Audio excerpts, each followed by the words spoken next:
ito, bumili tayo nito ng Nexode RG. Sinasabing 65 watts. Ito testing natin kung talagang 65 watts siya. Kung talagang sobrang bilis niya mag-charge.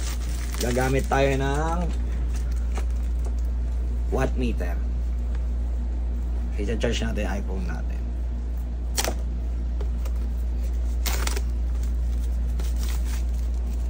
Nabili ko to sa TikTok.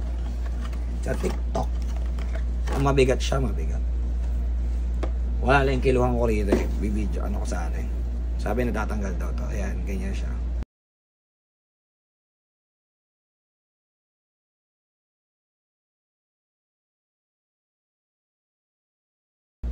Okay, let's try.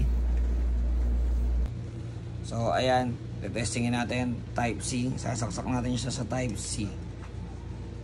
USB-C 1, USB-C 2. Pero Type C yata yan eh. Ayan. Testingin natin. Tanggalin natin pa. Saksak natin. So, as of now, wala kayo ayan, may 0.3 na kagad kasi may parang design siya eh. Balikan natin. Para nakikita nyo.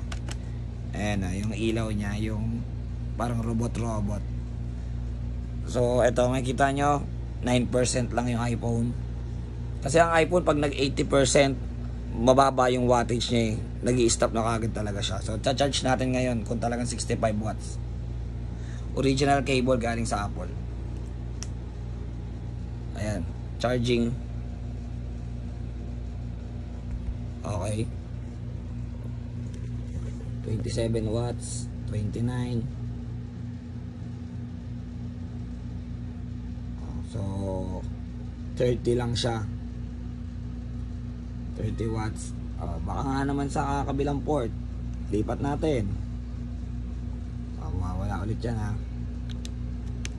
Lipat natin.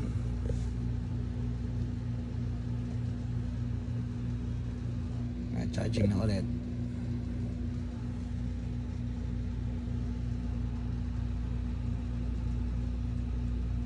So 30 watts lang siya, hindi siya 65 watts.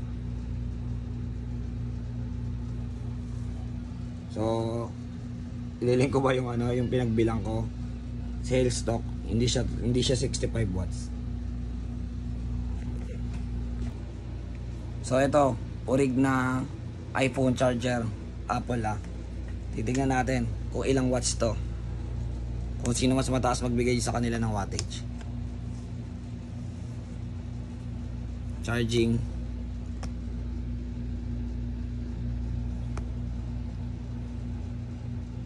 So ito 19.5. So, pero nagto 20 watts yan eh. So kahit pa paano naman, mas mabilis naman siya. Kaysa bumili ka na ito nabili ko sa TikTok ng parang 800 no? 800. Ito nasa 1,000 yata to eh. Ito sa Apple, ito sa TikTok lang. May design pa. Adi mas okay pa rin to. Okay, that's all.